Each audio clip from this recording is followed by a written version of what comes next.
Faz igreja, amém? Como sempre é motivo de muita alegria estarmos aqui com os irmãos. O pastor fala pregador, sou um pouco forte essa palavra, mas na verdade a gente está aqui para compartilhar a palavra de Cristo, né? Compartilhar aquilo que a gente tem visto ou lido aí ao longo do mês ou às vezes da semana. Eu confesso que eu tinha preparado uma palavra para essa quarta, que seria na quarta passada, só que daí em contexto do atual período que a gente se encontra, perto da Páscoa, eu mudei um pouco o meu estudo e adiei esse estudo para uma outra oportunidade. Então, irmãos, é justamente sobre isso que a gente vai falar hoje à noite, sobre a Páscoa, né? E quando a gente fala em Páscoa, o que vem na nossa cabeça inicialmente? Chocolate, coelho, feriado. Quem trabalha no setor público adora um feriado. Eu amo feriado. Só que a Páscoa ela é muito mais profunda que isso, né? E a gente vai falar justamente sobre isso. A gente vai entender as características da Páscoa, né? E ela é mais que um feriado. Ela fala sobre libertação. Ela fala sobre sacrifício. E acima de tudo, ela fala sobre salvação. E a gente vai entender tudo isso na noite de hoje, né? Então, primeiro ponto, a gente tem que ver que a Páscoa ela não começa no Novo Testamento. Ela é muito antes disso, ela vem do Antigo Testamento, né?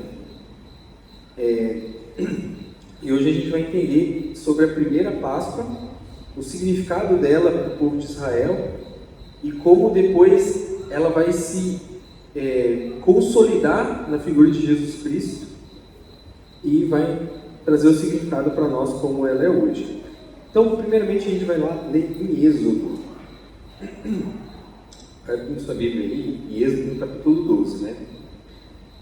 Qual que era esse contexto dessa época aí do versículo que a gente vai ler? O povo de Israel, eles estavam cativos ali no Egito. Então, como ficaram um bom tempo ali, e eles viam assim, sendo escravizados, eles sofriam ali, né? Opressão por parte do povo egípcio, e tinha um faraó ali que dominava tudo e ele de uma certa forma ali oprimia o povo, os hebreus, né? Nessa época aí ainda não tinha Israel enquanto nação, mas tinha um povo hebreu, e daí Deus levanta entre eles Moisés para libertar o povo, né? Para libertar o povo. Quem lembra? O que Moisés fez assim que foi culminando para conseguir tirar o povo do Egito? Teve uma situação ali que Moisés orou a Deus e Deus fez coisas sobrenaturais ali para o povo sair. Olha lá, a irmã já respondeu lá. As 10 pragas do Egito, né? Então, teve a primeira ali, que foi a escuridão, e cada praga ela tinha um porquê de ter acontecido, né? Essa escuridão, ela é simbólica porque o Deus dos egípcios, o Deus principal era Ra, que era o Deus do sol. Então, Deus foi lá e mostrou, eu sou superior a Ra, que ele fez a terra ficar escura. Aí tinha o Deus da colheita, daí Deus manda os gafanhotos lá comer a colheita. Tinha o Deus da água, Deus faz a água virar sangue. Então, várias dessas pragas também eram para confrontar os deuses egípcios da época, para Deus mostrar ali que Ele era soberano sobre tudo isso. Só que daí veio a última praga dos egípcios, que era... Olha aí, a minha irmã está afiada. Tá certo. Então a última praga, que é a morte dos primogênitos, né? E daí Deus fala, olha só, vai vir um anjo da morte aí, ele vai passar e vai matar todos os primogênitos, dos animais, dos seres humanos, todos. Mas tem uma maneira de vocês escaparem, que é justamente o que a gente vai ler lá em Êxodo 12, versículo 5. Fala o seguinte, Deus ali ele dá instruções específicas ali para o povo. Fala assim, o animal escolhido, então, só contextualizando, eles tinham que escolher um animal, né? E esse animal, ó, versículo 5, o animal escolhido será macho de 1 ano, sem defeito, e pode ser cordeiro ou cabrito. Guardem-no até o 14º dia do mês, quando toda a comunidade de Israel irá sacrificá-lo ao pôr do sol. Então peguem um pouco do sangue e passem nas laterais e nas vigas superiores das portas das casas, nas quais vocês comerão o animal. Então olha só, eles tinham que escolher um animal ali, cordeiro ou um cabrito, sem defeito, como diz o versículo 5. Tinha um horário específico que ia fazer o sacrifício desse animal, pegar esse sangue desse animal e passar nas portas, né? Então cada família tinha que pegar esse cordeiro perfeito, sacrificar esse cordeiro e passar o sangue nas portas, né? E daí, lá no versículo 11, ó, vocês os comerão da seguinte forma: cinto no lugar, sandália nos pés, cajado na mão, comam apressadamente. Essa é a Páscoa do Senhor. Então, essa é a primeira vez que é instituída a Páscoa em Israel. Se você pegar a palavra Páscoa, ela vem do hebraico, que é Pesach. Não sei falar muito bem o hebreu, mas eu acredito que seja assim. O que quer dizer passagem? Então, muitos historiadores trazem essa passagem, que era a passagem do anjo ali, que ia culminar na morte dos primogênitos. E daí, onde tinha sangue, tinha o livramento. Então, onde tinha sangue, esse anjo ele passava por cima dessa casa, ele não adentrava. Então, essa passagem por cima também é considerada por alguns historiadores como a tradução literal da palavra Páscoa, né? Essa passagem, passar por cima. Então, onde tinha sangue, tinha o livramento; onde não tinha sangue, tinha a morte. E a gente percebe uma coisa interessante aqui, ó. Quando o anjo chegava lá, no imóvel, na casa, não fazia acepção do imóvel. Não sabia se a casa era bonita.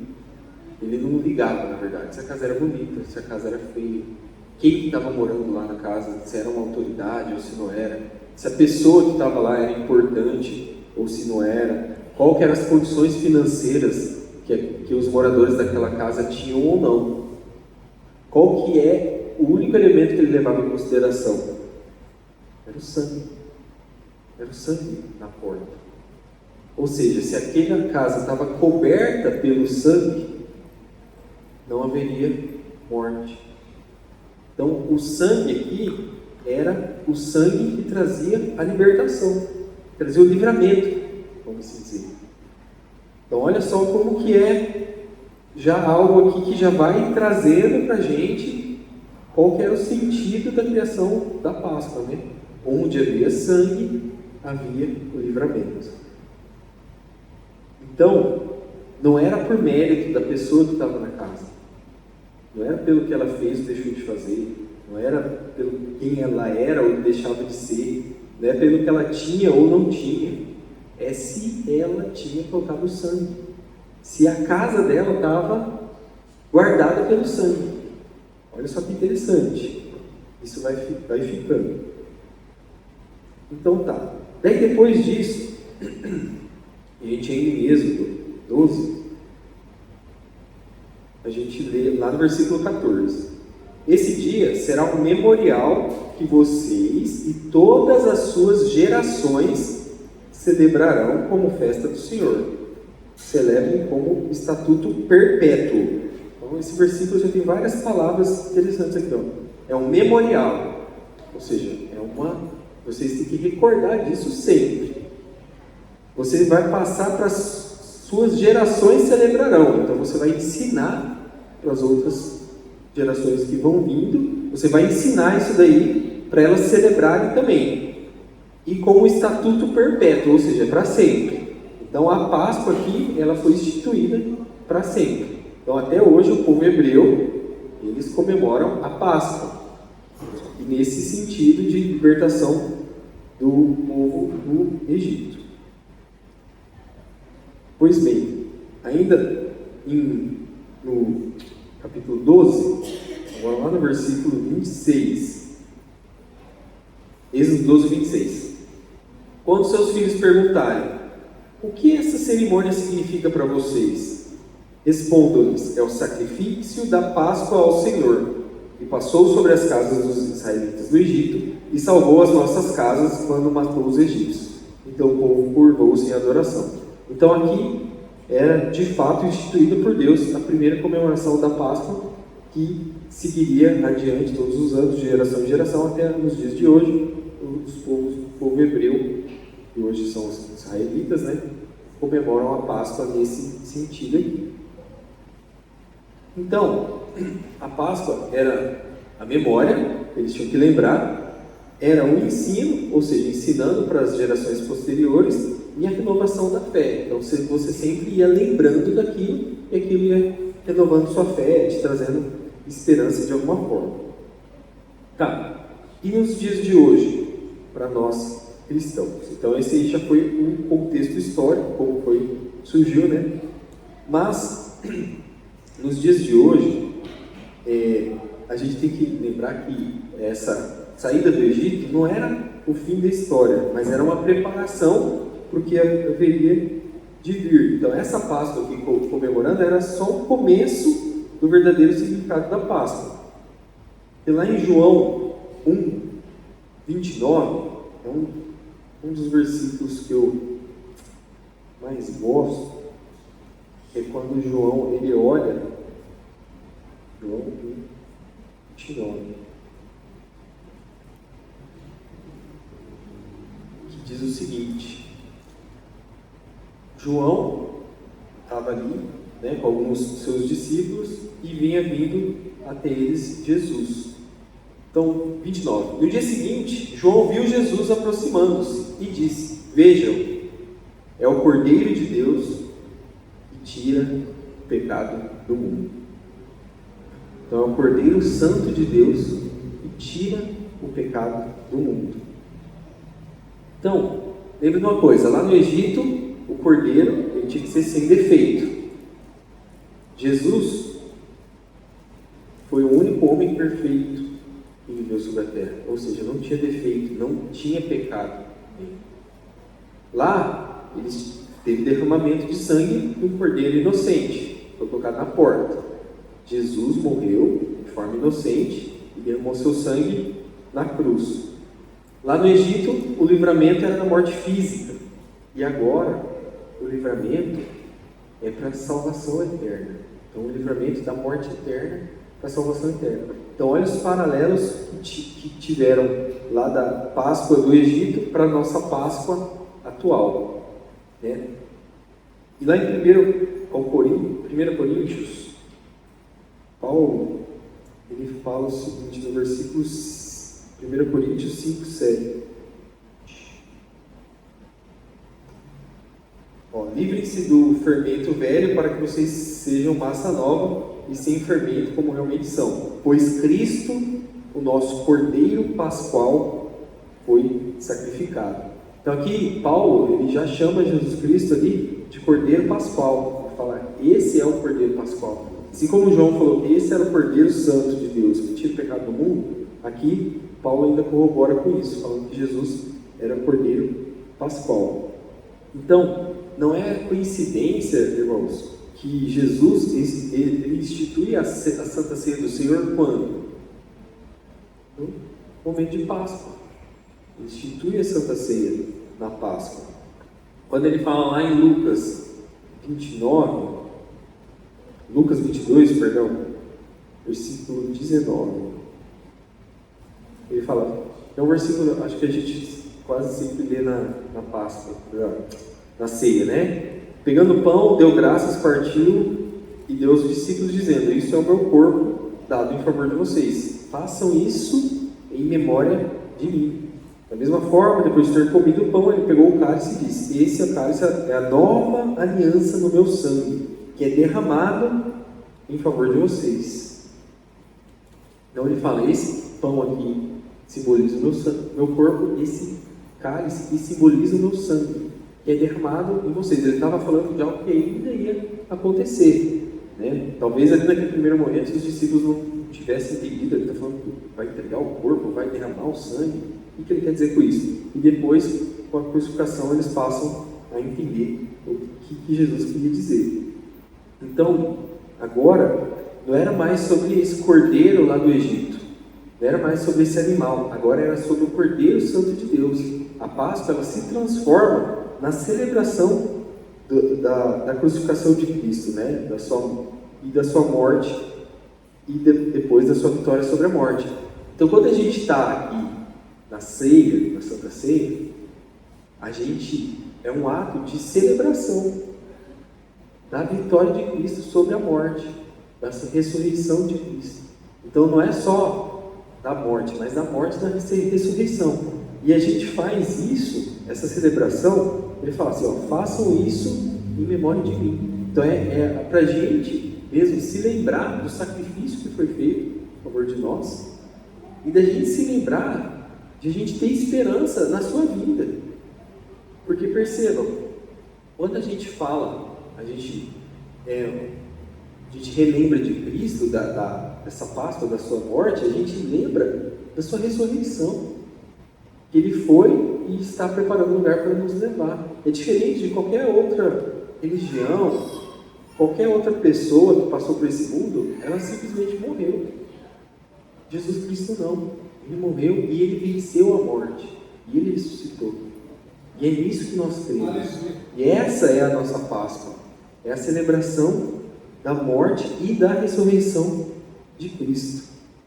Lá em Isaías 53, se não me falha a memória, uns 400 anos antes de Cristo, Isaías já profetizava sobre essa Páscoa, porque ele fala, ele porém foi transpassado, Isaías 53, versículo 5, ele porém foi transpassado por causa das nossas transgressões, esmagado por causa das nossas iniquidades.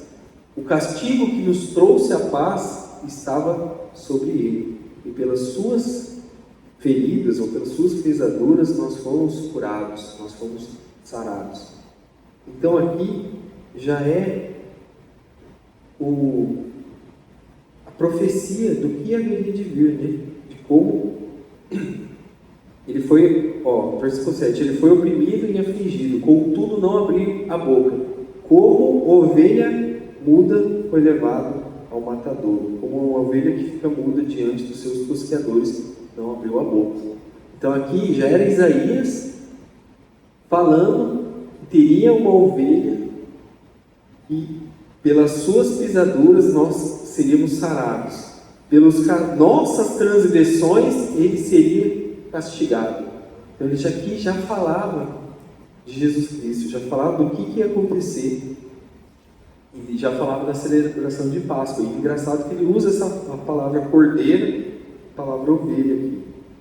Então, irmãos, assim como lá no Egito, não era por causa se a casa era bonita ou não, se a pessoa merecia ou não. A salvação das pessoas, elas vinham através do sangue.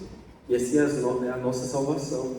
Ela já vem através do sangue de Cristo. Ele já pagou os nossos pecados. Ele derramou o sangue como Cordeiro Santo e sem pecado, como Cordeiro Santo e perfeito. Então é o sangue, irmãos, que faz toda a diferença. Então a salvação, como eu disse, nunca veio pelo mérito, sempre foi essa provisão de Deus.